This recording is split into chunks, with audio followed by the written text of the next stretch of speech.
Hello ভাই, আমরা এক শরীরে দুই মাথা। আল্লাহ তাআলা আমাদের অনেক ভালো রেখেছে যে আমরা সুস্থ আছি। আল্লাহর কাছে শুকরিয়া যে মহান আল্লাহ তাআলা আমাদেরকে, হ্যাঁ ভাই তুই ঠিকই বলিস, এক দেহে দুই মাথা দিলেও আমরা অনেক ভালো আছি। অনেকে দেখা যাচ্ছে এক শরীর নিয়েই বিভিন্ন অসুস্থতায় ভুগছে। আসলে পৃথিবীতে বেঁচে থাকার জন্য সব থেকে বড় নিয়ামত হলো শরীর সুস্থতা। আর মহান আল্লাহ তাআলা আমাদেরকে কিন্তু সেটাই দান করেছে। এজন্য আমরা মহান আল্লাহ তাআলার কাছে শুকরিয়া আদায় করি। আলহামদুলিল্লাহ। তুই কি বলিস ভাই? আমি আর কি বলবো ভাই?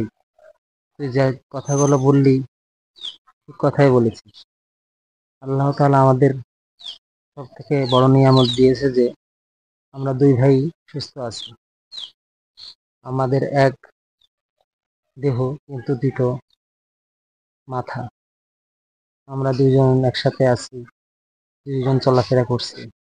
আমাদেরকে অনেক ভালো রেখেছে। আল্লাহ তাআলা যেন সারা জীবন আমাদেরকে এভাবে রাখে। আমিন।